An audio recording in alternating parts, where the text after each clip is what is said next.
വംശീ വിഭൂഷിതകരാൽ നവനീരദാവാൽ പീതാംബരാൽ അരുണബിംബഫലാധരോഷ്ടാൽ പൂർണേന്ദു സുന്ദരമുഖാൽ അരവിന്ദനേത്രാൽ കൃഷ്ണാത് പരം കിമപി തത്വമഹം ന ജാനേ. ഓം നമോ ഭഗവതേ വാസുദേവായ. ഓം നമോ നാരായണായ. സദ്ഗുരുഭ്യോ നമഃ. ശ്രീമദ്ഭാഗവതം ദശമസ്കന്ധം ഉത്തരാർദ്ധം ദ്വിസപ്തതിതമോധ്യായ 72-ാമത്തെ അധ്യായം. ശ്രീശുക ഉവാച ഏകദാതു സഭാമധ്യേ ആസ്ഥിതോ മുനിവിർവൃത ബ്രാഹ്മണൈ ക്ഷത്രിയൈർവൈശ്യൈർ ഭ്രാതൃഭിശ്ച യുധിഷ്ഠിരാം ആചാര്യൈ കുലവൃദ്ധൈശ്ച ജ്ഞാതിസംബന്ധി ബാന്ധവൈ ശൃണ്വതാമേവ ചൈതേഷം ആഭാഷ്യേതമുവാചഃ. ശ്രീ സുബ്രഹ്മർഷി പരീക്ഷത്തിനോട് പറയുകയാണ്, ഭഗവാൻ അവിടെ സപരിവാരം ഇന്ദ്രപ്രസ്ഥത്തിലെ യുധിഷ്ഠിര രാജാവിൻ്റെ ആതിഥ്യം സ്വീകരിച്ചുകൊണ്ട് അവിടെ അങ്ങനെ കഴിഞ്ഞുകൂടണ കഥ പറയും. കുറച്ച് മാസങ്ങളങ്ങനെ കഴിഞ്ഞു. നേരത്തെ കഴിഞ്ഞ അധ്യായത്തിൽ പറഞ്ഞു. ആലോചിച്ച് നോക്കുമ്പോൾ നമുക്ക് ആർക്കായാലും ഇങ്ങനെ തോന്നില്ലേ, എന്താണ് ഇത്ര കാലം ഇത്രയധികം ആൾക്കാർ ഇങ്ങനെ രാജധാനിയിൽ വന്ന് കൂടിയാൽ കുറച്ച് കഴിഞ്ഞാൽ അവിടെ ചിലവ് ഇതൊക്കെ ഉണ്ടാവില്ലേ എന്ന് തോന്നുന്നു വെച്ചാൽ എന്താണ് അവിടെ എന്ന് മാത്രമല്ല, അവിടെ 44-ാമത്തെ ശ്ലോകത്തിൽ കഴിഞ്ഞ അധ്യായത്തിൽ പറഞ്ഞ സൈന്യം സ അനുഗാമാത്യം സ ഭാര്യം ച നവം ദിവസവും പുതിയ പുതിയ ഏർപ്പാടുകളോട് കൂടിയിട്ടാണ് ഭഗവാനെ അങ്ങനെ സന്തോഷിപ്പിച്ചിരുന്നത് പറയുന്നത്. അപ്പോൾ അത്രയധികം സന്തോഷത്തോടു കൂടിയിട്ടാണ് ഭഗവാനെ അവിടെ സുഖിപ്പിച്ചും കൂടെ വാഴ്പ്പിച്ചിരുന്നത് യുധിഷ്ഠിരൻ. കാരണം എന്താണെന്ന് വെച്ച് കഴിഞ്ഞാൽ എന്താണ്, ഭഗവാൻ എന്ന് പറഞ്ഞു കഴിഞ്ഞാൽ സാക്ഷാൽ ലക്ഷ്മീപതിയാണ്. ഭഗവാൻ അവിടെ എവിടെ ഉണ്ടോ അവിടെ സമ്പത്തിനൊന്നും യാതൊരു കുറവുണ്ടാവില്ല. എന്താണ് ശ്രേയത ഇന്ദിര ശശ്വത അത്രഹി എന്ന് ഗോപികാഗീതത്തിൽ പറഞ്ഞിട്ടുണ്ട്. ഭഗവാൻ എവിടെ ഉണ്ട് അവിടെ ലക്ഷ്മി ദേവി കൂടെ തന്നെ ഉണ്ടാവും. അപ്പോൾ എപ്പോഴും ഐശ്വര്യ സമ്പത്തുമൊക്കെ ഭഗവാൻ തന്നെ തരുന്നുണ്ട്. അതുകൊണ്ട് ഭഗവാനെ സ്വീകരിക്കുക സന്തോഷിപ്പിക്കുകയേ വേണ്ടൂ. അതാണ് അതിൻ്റെ സൂചന. ഏതായാലും ഇങ്ങനെ കുറച്ച് ദിവസം കഴിഞ്ഞപ്പോഴേക്കും ഭഗവാന് തന്നെ ഒരു അത്ഭുതമായി. ഇത് എന്താ അതവിടെ ഈ രാജസൂയത്തിൻ്റെ യാഗത്തിൻ്റെ ഒന്നും പുറപ്പാടൊന്നും നടക്കില്ലല്ലോ എന്നായിരിക്കുമ്പോഴാണ് ഏകദാ ഒരു ദിവസം സഭാമധ്യേ ഏകദാതു ഒരു നാൾ സഭാമധ്യേ മുനിഭി ബ്രാഹ്മണൈ ക്ഷത്രിയൈ വൈശ്യൈ ഭ്രാതൃഭി ആചാര്യൈ കുലവൃദ്ധൈ ജ്ഞാതിസംബന്ധി ബാന്ധവൈ മൃത ആസ്ഥിത യുധിഷ്ഠിര. ഇങ്ങനെ എല്ലാ വർണ്ണങ്ങളിലുള്ള ആൾക്കാരുണ്ട്. അതുമാതിരി ആചാര്യന്മാരുണ്ട്, കുലവൃദ്ധന്മാരുണ്ട്, മഹർഷിമാരുണ്ട്, തൻ്റെ സഹോദരന്മാരുണ്ട്, ജ്ഞാതികൾ അങ്ങനെ സംബന്ധി ബാന്ധവന്മാരെല്ലാവരും നിറഞ്ഞിരിക്കുന്ന ആ സഭയെ മധ്യത്തിൽ വെച്ചിട്ട് അങ്ങനെ ഇരിക്കുമ്പോൾ ഭഗവാൻ ഇദ്ദേഹം യുധിഷ്ഠിര എന്ത് ചെയ്തു? ഏകദേശം ശൃണ്ണത ഈ നേരത്തെ പറഞ്ഞവരെല്ലാവരും കേട്ടുകൊണ്ടിരിക്കുന്ന സമയത്ത് ആഭാഷ്യ ഇതം ഉവാച, അതായത് വളരെയധികം അവരെയൊക്കെ സൂചിപ്പിച്ച് അവരുടെ എല്ലാവരോടും അഭിസംബോധന ചെയ്യുന്ന രീതിയിൽ എല്ലാവരും കേൾക്കുന്ന മാതിരി ഭഗവാനോട് ഇങ്ങനെ പറഞ്ഞു. എന്താണ്? യുധിഷ്ഠിര ഉവാച ക്രതുരാജേന ഗോവിന്ദ രാജസൂയേന പാവനി യക്ഷേ വിഭൂതിർഭവത തൽ സമ്പാദയന പ്രഭോ. ഹേ ഗോവിന്ദ എന്ന് പറയുന്ന എല്ലാ ജീവന്മാരെ രക്ഷിക്കുന്നവൻ എന്നുള്ള അർത്ഥത്തിലാണ് അവിടെ ഗോവിന്ദൻ എന്നുള്ള പേര്. അതായത് അല്ലെങ്കിൽ സകല ചരാചരങ്ങളിലും ഈ ജീവരൂപേണ എല്ലാത്തിലും അന്തരാത്മാവായിട്ട് വസിക്കുന്ന ഹേ ഭഗവാൻ ഹേ ഗോവിന്ദ ഭവത പാവനീ വിഭൂതി. അങ്ങയുടെ ആ വളരെയധികം പരിശുദ്ധങ്ങളായിട്ടുള്ള വിഭൂതികളെ ഒരു ശ്രേഷ്ഠമായ യാഗം കൊണ്ട്, അതായത് ക്രതുരാജേന രാജസൂയേന യാഗങ്ങളിൽ വെച്ച് ഏറ്റവും ശ്രേഷ്ഠമായിട്ട് രാജസൂയത്താൽ യജിക്കാൻ വേണ്ടിയിട്ട് ഞാനിതാ ആഗ്രഹിക്കുന്നു ഭഗവാനെ. പ്രഭോ സർവസമർത്ഥനായിട്ടുള്ള അങ്ങ് തൽ ന സമ്പാദയ, ആ ഞങ്ങളുടെ ഈ അഭീഷ്ടം ഈ ആഗ്രഹം അങ്ങ് എല്ലാറ്റിനും സമർത്ഥനായിട്ടുള്ള അങ്ങ് അത് സാധിപ്പിച്ചു തരണമേ എന്നാണ് യുധിഷ്ഠിരൻ്റെ അഭ്യർത്ഥന. ത്വത്പാദുകേ അവിരതം പരിയേ ചരന്തി ധ്യായന്ത്യഭദ്രനശനെ ശുചയോ ഗൃണന്തി വിന്ദന്തി തേ കമലനാഭ ഭവാപവർഗമാശാസതേ യദി ആശിര ഈശനാന്യേ. ഈ രാജസൂയത്തിൻ്റെ ഉദ്ദേശം എന്തിനാണ്? ഏ ത്വത്പാദുകേ അവിരതം പരിചരന്തി, ആരൊക്കെയാണോ അങ്ങയുടെ ആ തൃപ്പാദങ്ങളെ എപ്പോഴും പരിചരിച്ചിരിക്കുന്നത്, ധ്യായന്തി ധ്യാനിക്കുന്നത്, അങ്ങനെ അഭദ്രനാശനെ അങ്ങനെ അമംഗളത്തിൻ്റെ നാശത്തിനായിക്കൊണ്ട് അങ്ങനെ ഗൃണന്തി അങ്ങയുടെ മഹത്വത്തെ സ്തുതിക്കുന്നത്, ശുചയ പരിശുദ്ധന്മാരായിട്ടുള്ള അവർത്തെ ഏ കമലനാഭ ആ പത്മനാഭ ദേവ ഭവാപവർഗം വിന്ദതി, അവരെല്ലാവരും മോക്ഷത്തെ പ്രാപിക്കുന്നു. ആശിര അനുഗ്രഹങ്ങളെ ഏതി ആശാസ ആഗ്രഹിക്കുന്നു എങ്കിൽ തേ ഏവ അവർ തന്നെ വിന്ദന്തി പ്രാപിക്കുന്നു. ഹേ ഈശ്വര അന്യേ നാ മറ്റുള്ളവരില്ല. അതായത് പ്രപഞ്ചത്തിലെ അഭ്യുദയങ്ങൾ നേടാനും അത് കഴിഞ്ഞ് നിശ്രേയസമായിട്ടുള്ള മോക്ഷത്തിനും ഒരേ ഒരു മാർഗം എന്തേ ഉള്ളൂ, അങ്ങയുടെ പാതാരവിന്ദങ്ങളെ അഭയം പ്രാപിക്കുക. അങ്ങനെയുള്ള എല്ലാവർക്ക് അതിനെ ധ്യാനിക്കുക, അല്ലെങ്കിൽ അതിനെ പറ്റി സ്തുതിച്ച് പാട്, അതിനെ പരിചരിക്കുകയോ ചെയ്യുന്നില്ലേ, അവരെല്ലാവരും ഇങ്ങനെയാണ് അഭ്യുദയവും ലഭിക്കും, അവർക്ക് നിശ്രേയസവും ലഭിക്കുന്നുള്ള ഈ തത്വം ലോകത്തിനെ മുഴുവൻ കാണിച്ചു കൊടുക്കണം. നമുക്ക് അതിനു വേണ്ടിയിട്ടാണ് ഈ രാജസൂയം നടത്തുന്നത്. തദ്ദേവദേവ ഭവത ചരണാരവിന്ദ സേവാനുഭാവമിക പശ്യതു ലോക ഏഷ ഏ ത്വാം ഭജന്തി ന ഭജന്ത്യുതവോ ഭയേഷം നിഷ്ഠം പ്രദർശയ വിഭോ കുരു സൃഞ്ജയാനം. അത് തന്നെ ഒന്നുകൂടി ഉറപ്പിച്ച് പറയുകയാണ്. കാരണം ഭഗവാൻ ഈ രാജസൂയം എന്ന് വെച്ച് കഴിഞ്ഞാൽ എങ്ങനെയാണ്, ചക്രവർത്തിമാരാണ് അതിന് യഥാർത്ഥത്തിലുള്ള അധികാരികളായിട്ടുള്ള ആൾക്കാർ. ചക്രവർത്തികളെന്ന് പറഞ്ഞാൽ മറ്റുള്ള സാമന്ത രാജാക്കന്മാരെ എല്ലാവരും തോൽപ്പിച്ചിട്ട് അവരിൽ നിന്ന് കപ്പം വാങ്ങിയിട്ട് വേണം യജ്ഞം നടത്താൻ. അങ്ങതാണോ എന്ന് സംശയം ഉണ്ടെച്ചാൽ പറയുകയാണ്, എനിക്ക് യാതൊരു സംശയമില്ല, അങ്ങ് എൻ്റെ കൂടെ ഉണ്ടെന്നുണ്ടെങ്കിൽ, അതായത് ഭഗവാൻ എൻ്റെ കൂടെ ഉണ്ടെന്ന് വെച്ച് കഴിഞ്ഞാൽ ഇതെല്ലാം എനിക്ക് നേടാൻ കഴിയുന്നുള്ളത് ഉറപ്പുണ്ട്. അതുകൊണ്ടാണ് ഞാൻ അങ്ങയോട് പറഞ്ഞത് എന്നാണ്. അതുകൊണ്ട് തൽ ഹേതുവായി അത് ഹേതുവായിട്ട് ഏ ദേവദേവ ദേവന്മാർക്കും ദേവനായുള്ളവേ ആയുള്ളവനെ ഭവത ചരണാരവിന്ദ സേവാനുഭാവം അങ്ങയുടെ പാദാരവിന്ദങ്ങളെ സേവിച്ചാലുള്ള അനുഭവം, അതിൻ്റെ ഫലം എന്താണ് എന്നുള്ളത് ഇഹ ഏഷ ലോക പശ്യതു, ഈ ലോകത്തിലെല്ലാവരും കാണട്ടെ.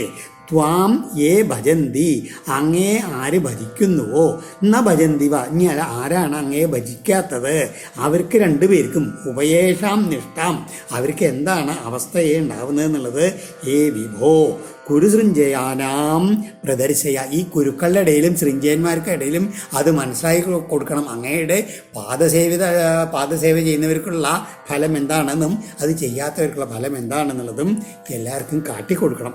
ന ബ്രഹ്മണ സ്വപരഭേദമതിസ്തവസ്യാൽ സർവാത്മന സമദൃശ സ്വസുഖാനുഭൂതേ സംസേവതാം സുരതരോരിവതേ പ്രസാദ സേവാനുരൂപമുദയോ ന വിപര്യയോത്ര.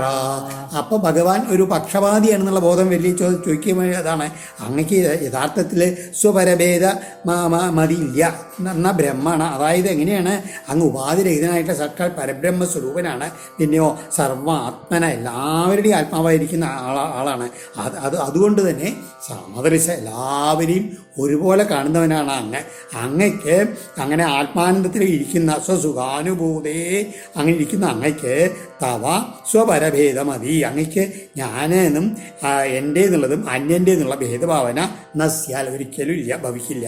തഥാപി എങ്കിലും തേ പ്രസാദ അങ്ങയുടെ അനുഗ്രഹം എങ്ങനെയാണ്, സുരതരോ ഇവ, അതായത് അങ്ങ് അനുഗ്രഹം എങ്ങനെ ചെയ്യുക, കൽപ്പവൃക്ഷത്തിൻ്റെ മാതിരിയാണ്. കൽപ്പവൃക്ഷത്തിൻ്റെ അടുത്ത് ചെന്ന് ആര് എന്താഗ്രഹിച്ചർത്ഥിക്കുന്നു അതനുസരിച്ചിട്ടാണ് അതിൻ്റെ ഫലം കിട്ടുക എന്നുള്ളതാണ്. അത്ര വിപരീത എന്നാൽ അതിൽ വിപരീത ഫലം ഉണ്ടാവില്ല, അത് കാണിക്കാൻ വേണ്ടിയിട്ടാണ് എന്ന് പറയുകയാണ്. ഇത് തന്നെ ഇതിൽ പ്രഹ്ലാദൻ നരസിംഹമൂർത്തിയോട് പറയേണ്ടായിട്ടുണ്ട്. അതായത് എങ്ങനെയാണ് അഗ്നിക്ക് എല്ലാവരും ഒരേമാതിരി അടുത്ത് ചെയ്യുന്നവർക്ക് എല്ലാവരും കൊടുക്കുന്നാലോ അടുത്ത് കൂടുതൽ അടുത്ത് ചെയ്യുന്നു വെച്ചാൽ പ്രകാശവും ചൂടുമൊക്കെ കൂടുതൽ കൊടുക്കില്ല. അപ്പോൾ ആരാണ് തൻ്റെ അടുത്ത് വന്ന് കൂടുതൽ സേവിക്കുന്നത് അവർക്ക് അതിനുള്ള ഫലം കൊടുക്കും. അല്ലാണ്ട് ഒരു പ്രത്യേക സ്നേഹം ആരോടുമില്ല. ആര് തന്നെ ഏത് രീതിയിൽ ഭജിക്കണോ അതനുസരിച്ച് ഭഗവാൻ അതിനുള്ള ഫലം കൊടുക്കുന്നു മാത്രമേ ഉള്ളൂ. ശ്രീ ഭഗവാനുവാച സമ്യക് വ്യവസിതം രാജൻ ഭവതാ ശത്രുകരിശന കല്യാണീയേന തേ കീർത്തി ലോകൻ അനുഭവിഷ്യതി. ഭഗവാൻ അപ്പോൾ അദ്ദേഹത്തിനോട് മറുപടി പറഞ്ഞു, ഏ ശത്രുകരിശന രാജൻ, ശത്രുക്കളെ നശിപ്പിക്കുന്ന ഏ രാജാവേ, യുധിഷ്ഠിരനോട് പറയാണ്, ഭവതാ സമ്യക് വ്യവസിതം, അങ്ങ് വളരെ നല്ല സാധുവാകുന്ന രീതിയിലാണ് അങ്ങയുടെ ഈ ആഗ്രഹം എന്ന് പറയാണ്. ഉത്സാഹം എന്താണ്? ഏന യാതൊന്നിനാൽ കല്യാണി തേ കീർത്തി ലോകാൻ അനുഭവിഷ്യതി. കാരണം ഈ ഒരു യജ്ഞം കൊണ്ട് എന്തുണ്ടാവും? അങ്ങയുടെ ശോഭനമായിട്ടുള്ള കീർത്തി ലോകത്തിൽ മുഴുവൻ വ്യാപിക്കും. ഋഷീണം പിതൃദേവാനം സുഹൃതാമപി പ്രഭോ സർവേഷാമഭിഭൂതാനം ഈപ്സിഹ ക്രതുരാടയം. ഏ പ്രഭോ, വീണ്ടും എല്ലാറ്റിനും കഴിവുള്ളവനാണ് അങ്ങ് എന്ന് സൂചിപ്പിച്ചുകൊണ്ടാണ് പറഞ്ഞത്. ഏ പ്രഭോ, അയം ക്രതുരാട്, ഈ ശ്രേഷ്ഠമായിട്ടുള്ള യാഗം ഋഷീണാം പിതൃദേവാനാം സുഹൃതാം നാഭി, ഋഷികൾക്ക് പിതൃക്കൾക്ക് ദേവന്മാർക്ക് എന്ന് മാത്രമല്ല ചങ്ങാതി അങ്ങയുടെ സുഹൃത്തുക്കളായിട്ടുള്ള ഞങ്ങൾക്കും സർവേഷാം ഭൂതാനാം അഭി എന്ന് മാത്രമല്ല എല്ലാ ഭൂതങ്ങൾക്കും വളരെ മംഗളൊക്കെ ഇഷ്ടമുള്ളതാണ് അങ്ങയുടെ ഈ പ്രയത്നം എന്ന് പറയുകയാണ്. വിജിത്യ നൃപതീൻ സർവാൻ കൃത്വാ ജഗതിം വശേ സംഭൃത്യ സർവസംഭാര നാഹരസ്വ മഹാക്രതും. സർവാൻ നൃപതീൻ വിജിത്യ ജഗതിൻ വശേ കൃത്വാ, എന്ത് ചെയ്യണം? ആദ്യമായിട്ട് എല്ലാ രാജാക്കന്മാരെയും ജയിക്കണം. എന്നിട്ട് ഭൂമിയെ തൻ്റെ സ്വാധീനത്തിലാക്കിയിട്ട് സർവസംഭാരാൻ സകല സാധനങ്ങളെയും സംഭരിച്ചിട്ട് സംഭൃത്യ മഹാക്രതും ആഹരസ്വ, വേണ്ട രീതിയിൽ ഈ മഹത്തായുള്ള യാഗത്തെ അനുഷ്ഠിച്ചാലും. ഏതേത്തെ ഭ്രാതരോ രാജൻ ലോകപാലാംശ സംഭവ ജിതോസ്മ്യാത്മവതാദേഹം ദുർജയോ യോഗൃതാത്മവി. ഈ രാജൻ പിന്നെ പറയുകയാണെങ്കിൽ ഇപ്പം എങ്ങനെ രാജാക്കന്മാരൊക്കെ ജയിക്കണ്ടേ? അതിനങ്ങ് പരിപ്രയോഗിക്കുന്ന ആവശ്യമില്ല. ഏതേ ഭ്രാതർ, അങ്ങയുടെ ഈ സഹോദരന്മാര് ലോകപാലാംശ സംഭവ, ലോകപാലന്മാരുടെ അംശങ്ങളിൽ നിന്ന് സംഭവിച്ചവരാണ്. ആത്മവതാത്തേ അഹം ജിതാസ്മി എന്ന് മാത്രമല്ല ഇന്ദ്രിയങ്ങളൊക്കെ എന്നെ തന്നെ ആശ്രയിച്ച് ഭരിച്ചുകൊണ്ടിരിക്കുന്ന അങ്ങയാൽ അഹം ജിതാസ്മി, ഞാൻ ജയിക്കപ്പെട്ടവനായിരിക്കുന്നു. അതായത് ഞാൻ അങ്ങയുടെ അധീനത്തിലായി കഴിഞ്ഞിരിക്കുന്നു, അങ്ങയുടെ ഭക്തി കൊണ്ടും ആത്മഭാവം കൊണ്ടും. കാരണം പിന്നെ ഞാൻ ആരാണ്? ഈ ആകൃതാത്മഭി ദുർജയ, സാധാരണ അങ്ങനെ അജിതേന്ദ്രിയന്മാരായിട്ടുള്ള ആൾക്കാർക്ക് ഒരിക്കലും എന്നെ ജയിക്കാൻ കഴിയില്ല. എന്നാൽ അത് അങ്ങ് സാധിച്ചിരിക്കുന്നു പറയുകയാണ്. പിന്നെയോ അപ്പം അതിൻ്റെ ഗുണം എന്താണ്? എന്നാൽ കശ്ചിൽ മത്പരം ലോകേ തേജസാ യശസാശ്രയാ വിഭൂതിഭിർവാഭിഭവേൽ ദേവോപി കിമു പാർത്ഥിവ. മത്പരം, എന്നിൽ നിന്ന് അന്യനായിട്ട്, അതായത് മൽപരം എന്നെ അല്ലെങ്കിൽ ലോകേ കശ്ചിൽ തേജസാ യശസാ ശ്രിയാ വിഭൂതിവി ദേവ അഭിഭവേൽ. അതായത് എന്നെ ആശ്രയിച്ച ഒരാളെ ഉണ്ടല്ലോ, മറ്റ് ലോകത്തിൽ വേറൊരാൾ തേജസ് കൊണ്ടോ യശസ് കൊണ്ടോ കീർത്തി കൊണ്ടോ ഐശ്വര്യം കൊണ്ടോ സൈന്യാദി സാമഗ്രികളെ കൊണ്ടോ ദേവന്മാരാണെങ്കിൽ കൂടി അവർക്ക് ആർക്കും അങ്ങേ പരിപാലിക്കാൻ കഴിയില്ല. കാരണം അങ്ങ് എന്നെ ആശ്രയിക്കുന്ന ആളാണ്. അതുകൊണ്ട് പിന്നെ ആ ദേവന്മാർക്ക് കൂടി കഴിയില്ല. പിന്നെ പാർത്ഥിവക്കിമോ, മറ്റുള്ള വെറും ഭൂമിയിൽ ജനിച്ചുള്ള ഈ രാജാക്കന്മാരുടെ കഥ പറയാണ്ടോ എന്ന് ചോദിക്കുകയാണ്. ശ്രീശുകൗവാച നിശമ്യ ഭഗവത്ഗീതം പ്രീത ഫുല്ലമുഖാംബുജ ഭ്രാതൃൻ ദിഗ്വിജേയും വിഷ്ണുതേജോപബൃംഹിതൻ. ശ്രീ ശിവബ്രഹ്മർഷി പറയുകയാണ്, ഇപ്രകാരം ആ ഭഗവാന്റെ ആ വാക്കുകളെ ഭഗവത്ഗീതം നിശമ്യ ഒരു ഗാനം മാതിരിയുള്ള ആ ഇത് കേട്ടിട്ട് പ്രീത വളരെയധികം സന്തോഷത്തോടുകൂടി പുല്ല മുഖാംബുജ വിടർന്ന മുഖാംബുജത്തോടു കൂടിയവനായിട്ടുള്ള യുധിഷ്ഠിരൻ വിഷ്ണു തേജോപബൃംഹിതാൻ ഭ്രാതൃൻ ആ ഭഗവാന്റെ തേജസ് കൊണ്ട് തങ്ങളുടെ സ്വതേജത്തിനുള്ള തേജസ് വർദ്ധിപ്പിക്കപ്പെട്ടവരായിരിക്കുന്ന സഹോദരന്മാരെ 4 ദിക്കിലേക്കും ദിഗ്വിജയെ അയുങ്ത ദിക്കുകളെ ജയിക്കാൻ വേണ്ടിയിട്ട് അങ്ങോട്ട് നിയോഗിച്ചു. സഹദേവം ദക്ഷിണസ്യാം ആദിശൽ സഹസൃഞ്ജയൈ ദിശി പ്രതീച്യം നകുലം ഉദീച്യം സവ്യസാചിനം പ്രാച്യം മൃഗോദരം മത്സ്യൈ കേകയൈ സഹമുദ്രകൈ. ദക്ഷിണസ്യാം ദിശി തെക്കൻ ദിക്കില് സൃഞ്ജയൈ സൃഞ്ജയന്മാരോട് കൂടിയിട്ട് സഹദേവനെ അയച്ചു. പ്രതീച്യാം പടിഞ്ഞാറേ ദിക്കിലേക്ക് മത്സ്യൈ സഹ മത്സ്യന്മാരോട് കൂടിയിട്ട് നകുലിനെ അയച്ചു. ഉദീച്യാം വടക്കേ ദിക്കില് കേകയൈ സഹ കേകയന്മാരോട് കൂടിയിട്ട് ആ സവ്യസാചിയായിട്ടുള്ള അർജുനനെ അയച്ചു. പ്രാച്യാം കിഴക്കൻ ദിക്കില് മദ്രകൈ സഹ മദ്രകന്മാരോട് കൂടിയിട്ട് വൃഗോദരം ഭീമനെയും അയച്ചു. ഇങ്ങനെ 4 ദിക്കിലേക്കും അയച്ചു എന്നാണ്. തേ വിജിത്യ നൃപാൻ വീരാ ആജഹൃദിഭ്യ ഓജസ അജാതശത്രവേ ഭൂരി ദ്രവിണം നൃപയക്ഷ്യതേ.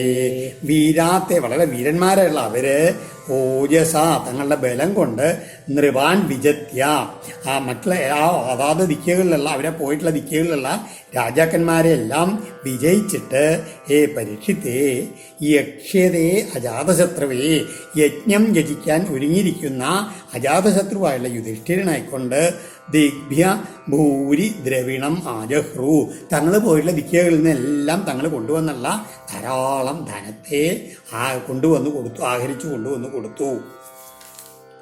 ശ്രുത്വാജിതം ജരാസന്ധം നൃപതേധ്യായതോ ഹരി ആഹോപായം തമേവാദ്യ ഉദ്ധവോയമുവാചക.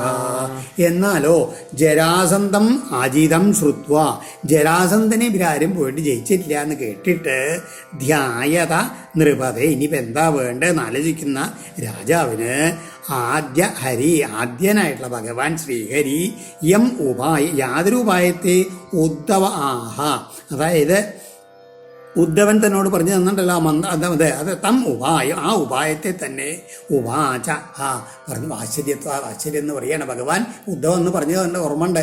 അത് പറഞ്ഞു കൊടുത്തു എന്നാണ് യുധിഷ്ഠിരനെ ഭഗവാൻ. അതായത് തൻ്റെ ആ മന്ത്രാലോചന ശ്രേഷ്ഠനായുള്ള തൻ്റെ ഉത്തമ മന്ത്രി പറഞ്ഞതിന് വേണ്ട രീതിയിൽ ആ മന്ത്രശക്തിയെ ബഹുമാനിച്ചുകൊണ്ട് ആ രഹസ്യം ഇദ്ദേഹത്തിന് യുധിഷ്ഠിരനും ഭഗവാൻ പറഞ്ഞു കൊടുത്തു എന്നാണ് അവിടെ സൂചിപ്പിച്ചിരിക്കുന്നത്. ഭീമസേനോ അർജുന കൃഷ്ണോ ബ്രഹ്മലിംഗധരാസ്ത്രയ ജഗ്മുർഗിരിം വ്രജം താത ബൃഹദ്രഥസുതോ യഥാ. എന്നിട്ട് താത അതായത് ഈ ശുഖബ്രഹ്മർഷിനെയാണ് പറയണത് കഥ.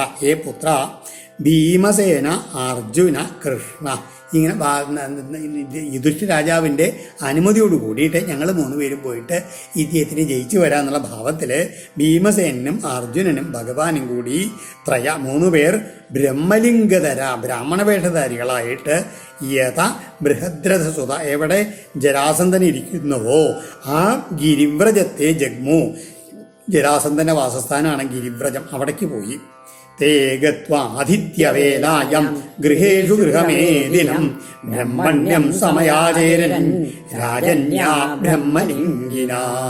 ഈ 3 പേരെങ്ങനെയാണ് രാജന്യാ അതായത് ക്ഷത്രിയന്മാരായിട്ടുള്ള ഇവർ 3 പേരും ബ്രഹ്മലിംഗിന ബ്രാഹ്മണ വേഷം ധരിച്ചിട്ട് ഗൃഹേഷു ഗൃഹമേദിനം ബ്രഹ്മണ്യം ഗത്വ ഗൃഹസ്ഥാശ്രമത്തെ ആചരിച്ചിരിക്കുന്ന ആ ബ്രാഹ്മണ ഭക്തനെ പ്രാപിച്ചിട്ട് അദ്ദേഹം വളരെ വലിയ ബ്രാഹ്മണ ഭക്തനാണ് ഈ ജരാസന്ധൻ. അങ്ങനെ അവിടെ ചെന്നിട്ട് ആദിത്യവേലായാം അവിടെ ഈ അതിഥികൾക്ക് ദാനം ചെയ്യുന്ന പ്രഭാതത്തിൽ തൻ്റെ ദിനകൃത്യങ്ങളൊക്കെ കഴിഞ്ഞതിന് ശേഷം വരുന്ന അതിഥികൾക്ക് അവരെ സന്തോഷിപ്പിക്കാൻ വേണ്ടി പല ദാനം എന്താ അവർക്ക് ആഗ്രഹം കൊടുക്കുന്ന ഒരു സമയം ഉണ്ടായിരുന്നു. ആദിത്യവേല എന്നാ പറയുക. ആ സമയത്ത് വേണ്ട വിധത്തിൽ അവിടെ ചെന്ന് യാചിച്ചു എന്നാണ് പറയുന്നത്. രാജൻ വിദ്യാതിഥീൻ പ്രാപ്താൻ അർത്ഥിനോ ദൂരമാഗതൻ തന്ന പ്രയച്ഛ ഭദ്രം തേ യദ്വയം കാമയാമഹേ. പരീക്ഷിത്തേ ദൂരം ആഗതാൻ അർത്ഥിനെ വളരെ ദൂരത്ത് നിന്ന് വന്നവരാണ് ഈ അതിഥികൾ. അതും യാചകന്മാരായിട്ട് വന്നിരിക്കുകയാണ്. പ്രാപിച്ചവരായിട്ടുള്ള അവരെ അതിഥികളെ കണ്ടിട്ട് ന വിദ്ധി ഞങ്ങളെ അറിഞ്ഞാലും ഇയൽ വയം കാമയാമഹേ തൽ പ്രയച്ഛ തേ ഭദ്ര. ഇവർ 3 പേരും അവിടെ ചെന്ന് അവിടെ ഞങ്ങളിതാ വളരെ ദൂരത്ത് നിന്ന് വന്നുള്ള അതിഥികളാണ് എന്ന് ഇതിന് രാജാവിനോട് പറയുകയാണ്. ഞങ്ങളെ ശ്രദ്ധിക്കൂ, ഞങ്ങൾ എന്താണ് ഞങ്ങൾക്ക് ആഗ്രഹം എന്ന് വെച്ച് കഴിഞ്ഞാൽ അങ്ങ് അതിനെ നൽകിയാലും അങ്ങ് എല്ലാ മംഗളങ്ങളും ഭവിക്കട്ടെ. ഞങ്ങൾ വളരെ ദൂരത്ത് നിന്ന് വന്നുള്ള ബ്രാഹ്മണന്മാരാണ്, അങ്ങയുടെ ആതിഥ്യം സ്വീകരിച്ച് ഇവിടെ എത്തിയിരിക്കുകയാണെന്നൊക്കെ പറഞ്ഞു ഇവർ 3 പേരും കൂടി ജരാസന്ധനോട്. കിം ദുർമർഷം തിദിക്ഷൂണം കിമകാര്യം അസാധുഭി കിന്നദേയം വദന്യാനം കപ്പര സമദർശിനം. തിദിക്ഷൂണാം അതായത് എല്ലാ ആൾക്കാർക്ക് ദുർമർഷ അസഹ്യമായിട്ട് കിം എന്താണുള്ളത്. ഈ ജരാസന്ധനെ പുകഴ്ത്തിക്കൊണ്ട് വരികയാണ് പറയുകയാണ്, അസാധുവി ദുർജനങ്ങളാൽ അകാര്യം ചെയ്യുവാൻ അരുതാത്തതായിട്ട് കിം എന്താണുള്ളത്. വദാന്യാനം ദാനശീലന്മാർക്ക് നദേയം ദാനം ചെയ്യാൻ പറ്റാത്തതായിട്ട് കിം എന്തുണ്ട്. സമദർശനം സമഭാവനയുള്ളവർക്ക് പര അന്യനായി പരനായിട്ട് ആരാളുള്ളത്. സമദർശികൾക്ക് എല്ലാവരും ഒരേ ഭാവത്തിലല്ലേ ഇരിക്കൂ. അതുമാതിരി ദാനശീലന്മാർക്ക് ദാനം ചെയ്യാൻ പറ്റാത്ത എന്തുണ്ട്. ഇങ്ങനെ അതുകൊണ്ട് ഈ പരോപകാരം ചെയ്തിട്ട് അന്യരുടെ പ്രശംസ പത്തിക്ക് വേണ്ടിയിട്ടുള്ള പരിശ്രമിക്കാത്ത ഒരാളുടെ അയാൾക്ക് ശരീരം ജപിച്ച ആള് നിന്ദ്യനും ശോച്യനുമാണെന്നാണ് ഈ അടുത്ത ശ്ലോകത്തിൽ പറഞ്ഞത്. യോ അനിത്യേന ശരീരേണ സതാം ഗേയം യശോ ധ്രുവം നാചിനോതി സ്വയം കൽപ്പ സവാച്യ ശോച്യ ഏവ സാ. സ്വയം കൽപ്പ അതായത് നല്ല കഴിവുള്ള സന്താനം തന്നെത്താൻ നല്ല കഴിവുള്ള ആളാണെങ്കിൽ കൂടി യാതൊരാൾ അനിത്യേന ശരീരേണ അതായത് നശ്വരമായിട്ടുള്ള നിത്യമല്ലാത്തതായിട്ടുള്ള ഈ ശരീരം കൊണ്ട് ധ്രുവം ശാശ്വതവും സദാം ഗേയം സത്തുക്കളാൽ പ്രശംസിക്കത്തക്കതുമായ യശസ്സിനെ ന അചിനോതി സമ്പാദിക്കുന്നില്ല. ആരാണ് സമ്പാദിക്കാത്തത്? സ വാച്യ അവൻ നിന്ദ്യനാണ്, സ അവൻ ശോച്യനാണ് എന്നാണ് പറയണത്. ഇതൊക്കെ അവര് ഇങ്ങനെ ഇദ്ദേഹത്തിനെ പോർത്തിക്കൊണ്ടുള്ള രീതിയിൽ പറയാണ്. ഹരിശ്ചന്ദ്രോ രന്തിരേവ ഉഞ്ചവൃത്തി ശിവിർ ബലി വ്യാധ കബോധോ ബഹവോ ഹ്യദ്രുവേണ ധ്രുവം ഗദാ. ഇങ്ങനെ ഇതേ രീതിയിൽ പണ്ട് അനവധി ശ്രേഷ്ഠന്മാരായിട്ടുള്ള രാജാക്കന്മാര് ഹ്യദ്രുവേണ ധ്രുവം ഗത. ഹ്യദ്രുവം അതായത് നശ്വരമായിട്ടുള്ള അതായത് ശാശ്വതമല്ലാത്തതായിട്ടുള്ള ഈ ജീവൻ ശരീരം കൊണ്ട് ധ്രുവം ശാശ്വതമായിട്ടുള്ളതിനെ പ്രാപിച്ചവരായിട്ടുണ്ട് എന്ന് പറയണ ആരൊക്കെ?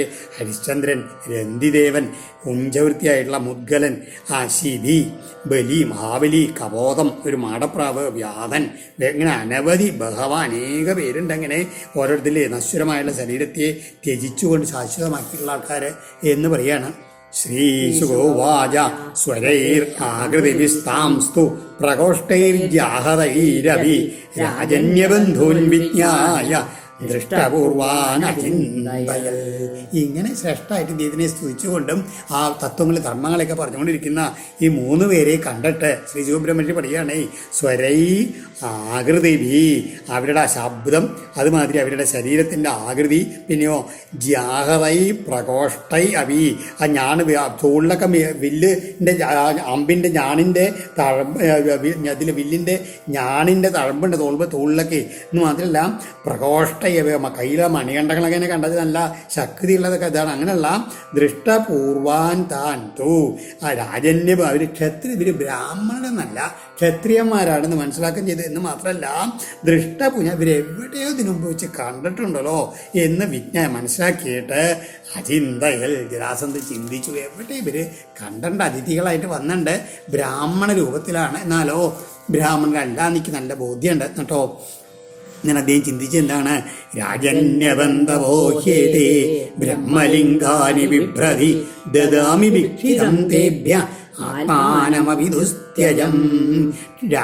രാജന്യബന്ധവ അതായത് ഇവര് ക്ഷത്രിയവർഗത്തിൽപ്പെട്ടവരാണെങ്കിൽ കൂടിയിട്ടും ഏതേ ബ്രഹ്മലിംഗാനി വിഭ്രതി ഇപ്പം എൻ്റെ മുമ്പിൽ വന്നിരിക്കുന്നത് ബ്രാഹ്മണ ചിഹ്നങ്ങളെയൊക്കെ ധരിച്ചുകൊണ്ടാണല്ലോ. അതുകൊണ്ട് ദുസ്ത്യജം ഈ വളരെ ഉപേക്ഷിക്കാൻ പ്രയാസമായിട്ടുള്ള ആത്മാനം അഭി എന്നെ ആത്മാനം അഭി എന്നെ തന്നെ, അതായത് ബ്രാഹ്മണന് വേണ്ടി ഞാൻ എന്ത് കൊടുക്കുന്നുള്ളത് എൻ്റെ ഒരു നിയമമാണ്. ദുസ്ത്യജം ത്യജിക്കാൻ വയ്യാത്ത, ഉപേക്ഷിക്കാൻ വയ്യാത്ത എനിക്ക് ഒന്നുമില്ല, എന്നെ തന്നെ വാങ്ങിച്ചാൽ കൊടുക്കും. ഭിക്ഷിതം എങ്ങനെ യാചിക്കപ്പെട്ടാൽ തേഭ്യ ദദാമി, ഈ ബ്രാഹ്മണരായിട്ട് വന്നിട്ട് അവർ എന്നോട് യാചിക്കുകയാണെന്ന് വെച്ചാൽ എന്ത് ഞാൻ അവർക്ക് കൊടുക്കുമെന്ന് അദ്ദേഹം അവിടെ ഉറപ്പിച്ചു എന്നിട്ടോ. എന്ന് മാത്രമല്ല ബലേർന്നു ശ്രൂയതേ കീർത്തിർ വിദദാദിക്വകൽമഷ ഐശ്വര്യാൽ ഭ്രംശിതസ്യാഭി വിപ്രം വ്യാജേന വിഷ്ണുനാ ശ്രിയം ജിഹീർഷതേന്ദ്രസ്യ വിഷ്ണവേ ദ്വിജരൂപിണേ ജാനന്നപി മഹിം പ്രാതൽ ഭാര്യമാണോപി ദൈത്യരാട്. എന്നിട്ട് ആ മഹാബലിയുടെ മഹത്വത്തിനെ പറ്റിയിട്ടാണ് ഇദ്ദേഹം ഓർമ്മിക്കുന്നത്. എന്താണ്? ഇന്ദ്രസ്യ ശ്രിയം ജിഹീർഷത, ആ ഇന്ദ്രന്റെ ഐശ്വര്യത്തെ എങ്ങനെയാണ് അപഹരിക്കാൻ ഇച്ഛിച്ചുകൊണ്ട് വിഷ്ണുന ഇന്ദ്രസ്യ ശ്രീയമായിച്ചു എന്ന് വെച്ചാൽ ഇന്ദ്രന് വേണ്ടിയിട്ട് എങ്ങനെയാണ് ഒരു ബ്രാഹ്മണ രൂപത്തിൽ വന്നിട്ട് തൻ്റെ ഐശ്വര്യത്തിനെ മുഴുവൻ അപഹരിക്കാൻ ഇച്ഛിച്ച് വന്നിട്ടുള്ള വിഷ്ണുനാ അതാ വിപ്രവ്യാജൻ, വിപ്രനായിട്ടല്ലേ ഇവിടെ വന്നത് വാമന രൂപത്തിൽ. ഐശ്വര്യാൽ ഭ്രംശിതസ്യാവി, അങ്ങനെ യാചിച്ച് മേടിച്ചിട്ട് സ്വയം ഐശ്വര്യത്തിൽ നിന്ന് ഭ്രംശിക്കപ്പെട്ടവനായിട്ടും എന്ന് മാത്രമല്ല ശുക്രമഹർഷിയാൽ തടുക്കപ്പെട്ടിട്ടും ആ വാര്യമാണ് തടുക്കപ്പെട്ടിട്ടും ജാനൻ അഭി, ശുക്രമഹർഷി പറഞ്ഞു ഇതേ വാമനൊന്നല്ല, സാക്ഷാൽ മഹാവിഷ്ണുവാണ് വാമന രൂപം ധരിച്ചിരിക്കുന്നത് പറഞ്ഞിട്ട് അങ്ങനെ വാസ്തവം അറിഞ്ഞിട്ട് കൂടി ദൈത്യരാട് ദ്വിജരൂപിണേ വിഷ്ണവേ മഹിം പ്രാതൽ. എങ്ങനെയാണ് പ്രാതാൽ എന്നാണ്, അതായത് ആ അസുര ചക്രവർത്തി ബ്രാഹ്മണ വേഷം ധരിച്ചു വന്ന വിഷ്ണുവിന് ഭൂമിയെ മുഴുവൻ ദാനം ചെയ്തു. ബലേ മഹാബലിയുടെ ദിക്ഷുവിധത, ദിക്കെങ്ങും വ്യാപിച്ച അകൽമഷ, ഒരിക്കലും തീരാത്ത നിർമ്മലമായിട്ടുള്ള യശസ് ഉണ്ടല്ലോ, ശ്രൂയതേന്നു, നമുക്ക് എല്ലാവർക്കും അറിയണതല്ലേ എന്നൊക്കെ അദ്ദേഹം ചിന്തിച്ചത്. അതായത് ആ സൽകീർത്തി ഇന്നും നിലനിൽക്കുന്നു എന്ന് പറയുകയാണ്. അതുകൊണ്ട് ജീവതാ ബ്രാഹ്മണാർത്ഥായ കൊന്വർത്ഥ ക്ഷത്രബന്ധുന ദേഹേന പദമാനേന വിപുലം യശ ഇത്യുദാരമതിപ്രാഹ കൃഷ്ണാർജുന മൃഗോദരൻ ഹേ വിപ്രാവ്രിയതം കാമോ ദദാമ്യാത്മശിരോപിവാ. ഇപ്രകാരം ചിന്തിച്ചിട്ട് എന്ന് മാത്രമല്ല, എന്താണ് പതമാനേന ദേഹേന, അതായത് ഈ ശരീരം എന്നുള്ളത് എന്നാണ് വീഴാൻ നിശ്ചയില്ല, അങ്ങനെയുള്ള ശരീരം കൊണ്ട് ബ്രാഹ്മണാർത്ഥായ വിപുലം യശ നേഹതാ ജീവത, ബ്രാഹ്മണന് എന്തെങ്കിലും നൽകിയിട്ട് മഹത്തായിട്ടുള്ള കീർത്തിയെ സമ്പാദിക്കാത്ത ജീവിച്ചിരിക്കുന്ന ക്ഷത്രബന്ധുന, ഒരു ക്ഷത്രിയനാൽ കോന്നു അർത്ഥം എന്താ പ്രയോജനം എന്ന്. അതായത് ഈ നശ്വരമായിട്ടുള്ള വീണുപോകുന്ന ശരീരം കൊണ്ട് അതുകൊണ്ട് എന്താ ചെയ്യേണ്ടത്? നശ്വരമായിട്ടുള്ള കീർത്തിയെ, അനശ്വരമായിട്ടുള്ള കീർത്തിയെ സമ്പാദിക്കണം. അതിന് വേണ്ടിയിട്ട് ബ്രാഹ്മണനൊക്കെ എന്താ അവർ ആഗ്രഹിച്ചാൽ അത് ദാനം ചെയ്യേണ്ട വേണം. അതാണ് ചെയ്യേണ്ടത് തീരുമാനിച്ചിട്ട് എന്താണ് ഇത്യുദാരമതി, വളരെ ഉദാരമതിയായിട്ടുള്ള അദ്ദേഹം ഇങ്ങനെ നിശ്ചയിച്ചിട്ട് അവരോട് പറഞ്ഞു, കൃഷ്ണനോടും അർജുനോടും മൃഗോദരനോടും ഇപ്രകാരം പറഞ്ഞു, ഏ ബ്രാഹ്മണരേ, ഏ വിപ്ര വ്രിയതാം കാമോ, എന്താണ് നിങ്ങൾക്ക് ആഗ്രഹിച്ചാൽ എന്നോട് വരിച്ചോളൂ പറയാണ്. ദദാമി, ഞാൻ തീർച്ചയായിട്ടും നിങ്ങൾക്കത് തരും. എങ്ങനെ? ആത്മശിര അഭി വാ, എൻ്റെ ശിരസ്സാണെങ്കിൽ ശിരസ് വേണമെന്ന് ചോദിക്കുകയാണ് നിങ്ങൾ വെച്ച് കഴിഞ്ഞാൽ അതിനെയും കൂടി ഞാൻ നിങ്ങൾക്ക് തരുന്നു എന്നാണ് പറഞ്ഞത് ജരാസന്ധൻ. അദ്ദേഹത്തിന് ആ ബ്രാഹ്മണ ഭക്തി അങ്ങനെയുള്ള ചില ധർമ്മങ്ങളൊക്കെ ഉണ്ട് അദ്ദേഹത്തിന്. അപ്പോഴാണ് ഭഗവാൻ ശ്രീ ഭഗവാനുവാച യുദ്ധം നോ ദേഹി രാജേന്ദ്ര ദ്വന്ദ്വജോയരി മന്യസേ യുദ്ധാർത്ഥിനോ വയം പ്രാപ്ത രാജന്യാനാംനകാംക്ഷിണ. ഈ രാജേന്ദ്ര നിങ്ങൾ തിരിച്ചു വിളിച്ചു ഭഗവാൻ. എന്നിട്ട് പറയാണ്, ഞങ്ങളെ അന്നകാംക്ഷിണ, ഞങ്ങളെ വെറും ഭക്ഷണം അന്വേഷിച്ച് അന്നം ആഗ്രഹിച്ച് വരുന്ന ബ്രാഹ്മണരല്ല എന്ന് പറയാണ്. എങ്ങനെയാണ്? യുദ്ധാർത്ഥിനോ വയം പ്രാപ്ത, ഞങ്ങൾ എന്തിനാ വന്നത്? ഞങ്ങൾ ക്ഷത്രിയന്മാരാജന്യാ സ്വയം ക്ഷത്രിയന്മാരായിട്ടുള്ള ഞങ്ങൾ ആ യുദ്ധം കാംക്ഷിച്ച് വന്നവരാണ്. ഞങ്ങൾ വെറും അന്നം കാംക്ഷിച്ച് വന്ന ബ്രാഹ്മണരൊന്നല്ല. അതുകൊണ്ട് യതി മന്യസേ അങ്ങക്ക് അങ്ങനെ കഴിയുന്നുണ്ടെങ്കിൽ ഞങ്ങൾക്ക് എന്താ വേണ്ടത്? ന ദ്വന്ദ്വശ യുദ്ധം ദേഹി, ഞങ്ങൾക്ക് ദ്വന്ദ്വയുദ്ധം ആണ് ഞങ്ങൾ അങ്ങയോട് യാചിച്ചു വാങ്ങുന്നതെന്ന് പറയുകയാണ്. അസൗ എന്നൊരു ഭഗവാൻ പരിചയപ്പെടുത്തി കൊടുക്കുകയാണ്. അസൗ മൃഗോദര പാർത്ഥ തസ്യ ഭ്രാതാർജുനോ ഹ്യയം അനയോർമാതുലേയം മം കൃഷ്ണം ജാനീഹി ദേരിവും. പാർത്ഥ കുന്തിപുത്രനായിട്ടുള്ള അസൗ ഇവൻ ഭീമൻ മൃഗോദരനാണ്. തസ്യ ഭ്രാത അവൻ്റെ സഹോദരനായിട്ടുള്ള അർജുനനാണ് അയം ഇത്. പിന്നെയോ അനയോ മാതിൽ ഇവരുടെ അമ്മാവൻ്റെ മകനും തേ രിപും അങ്ങയുടെ ശത്രുവുമായ കൃഷ്ണനാണ് മാം ഞാനാണ് ഞാൻ എന്ന് പറയുകയാണ്.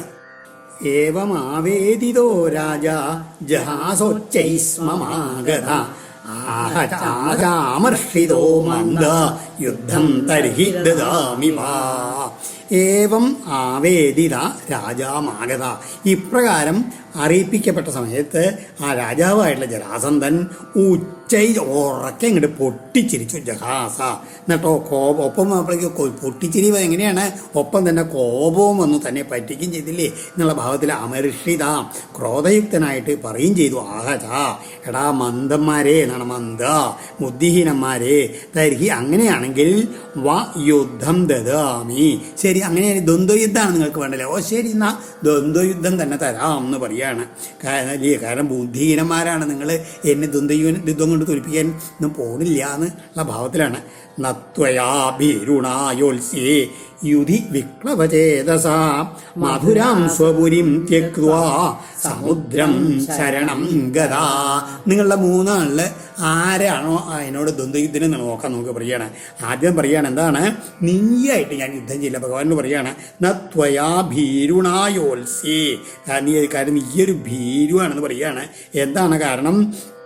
യുധി വിക്ലവചേതസ, യുദ്ധം അങ്ങനെ കുറച്ച് ശക്തി കൂടി പറഞ്ഞത് ഇത് പേടിച്ച മനസ്സോട് കൂടിയവനായിട്ട് നീ പേടിച്ച് ഓടിപ്പോയില്ലേ.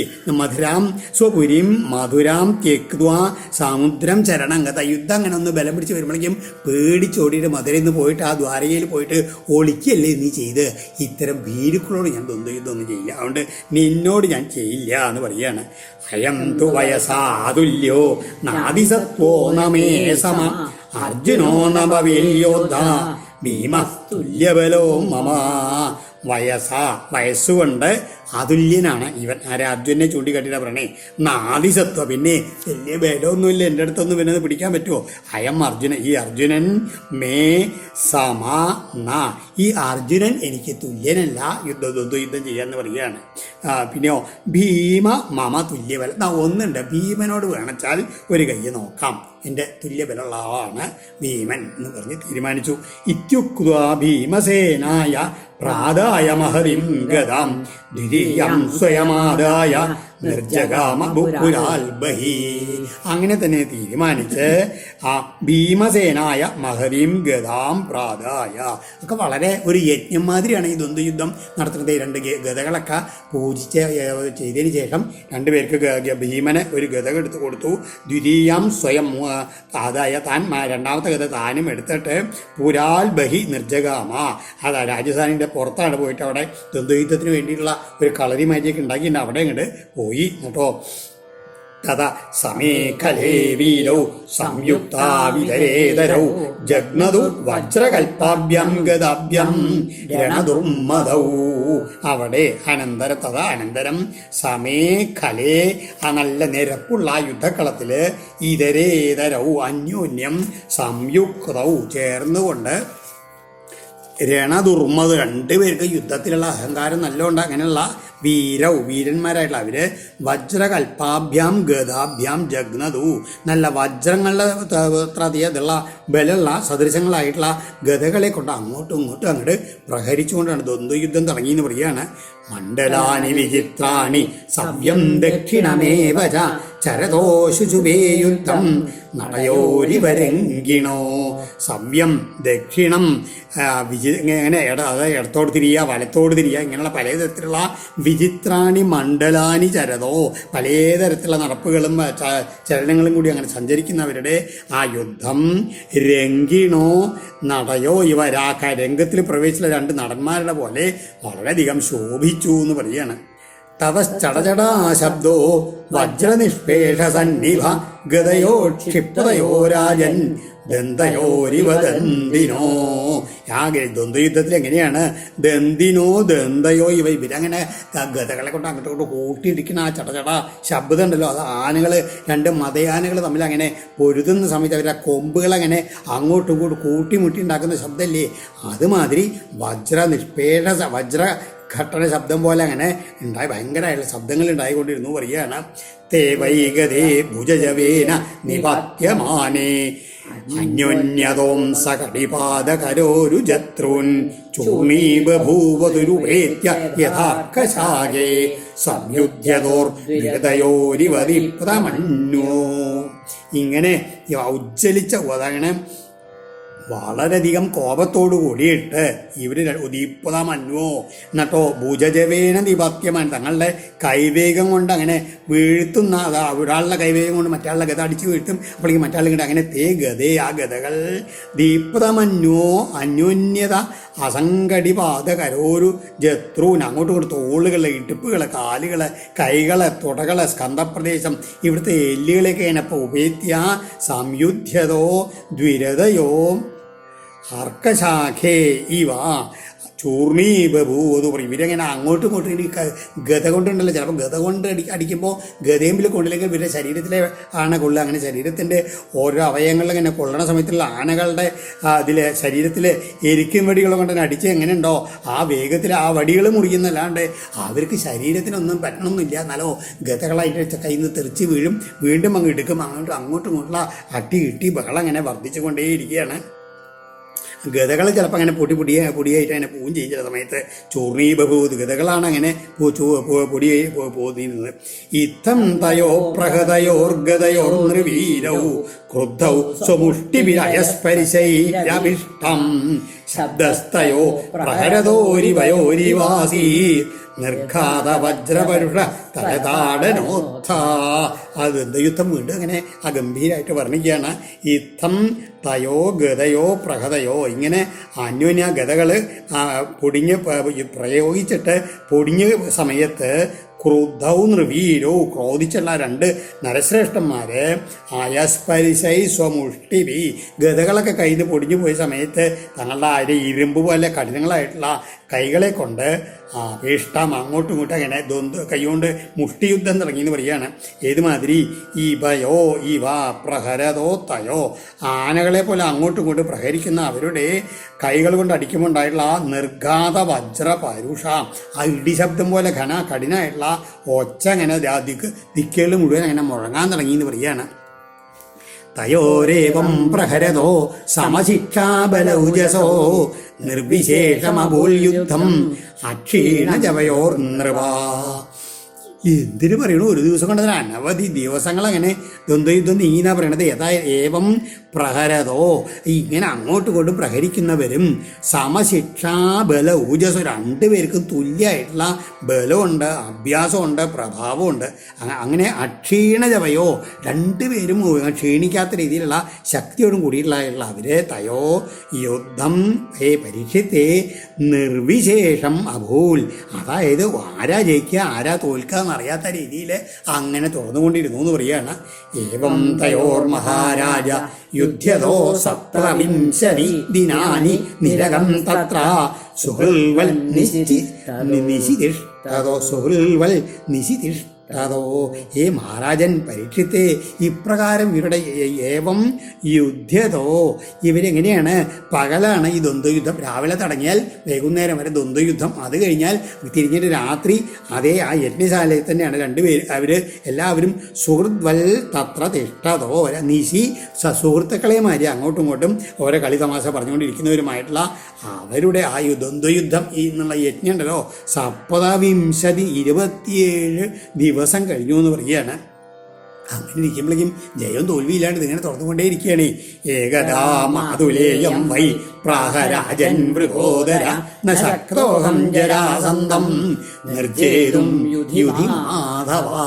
അപ്പളയ്ക്കും ആ ഭീമസേനന്റെ ശക്തി ഇങ്ങനെ കുറേശ്ശെ ക്ഷയിച്ചമാതിരി തോന്നണതാണ്. ഏകദാ ഒരു ദിവസം പരീക്ഷിത്തേ മൃഗോദര മാതുലേയം പ്രാഹ. ഒരു ദിവസം രാത്രി യുദ്ധം കഴിഞ്ഞ് എല്ലാവരും വിശ്രമിക്കുന്ന സമയത്ത് ആ ഭീമസേനൻ വന്ന് ഭഗവാന്റെ അടുത്ത്, മാതുലേയനായിട്ടുള്ള ഭഗവാന്റെ അടുത്ത് വന്നിട്ട് പറഞ്ഞു, ഏ മാധവ, എന്താണ് മായാജനാഥനായുള്ള മാധവ, ജരാസന്ധം യുധി നിർജേതും അഹം ന ശക്ത. എനിക്ക് ഈ ജരാസന്ധനെ ഈ ദ്വന്ദ്വയുദ്ധത്തിൽ തോൽപ്പിക്കാൻ പറ്റുമെന്ന് എനിക്ക് തോന്നണില്ല, എനിക്ക് അതിനുള്ള ശക്തി ഇല്ല എന്ന് പറയുകയാണ്. ശത്രോ ജന്മമൃതി വിദ്വാൻ ജീവിതം ച ജരാകൃതം പാർത്ഥമപ്യായയൻ സ്വേന തേജസാചിന്തയൽ ഹരി.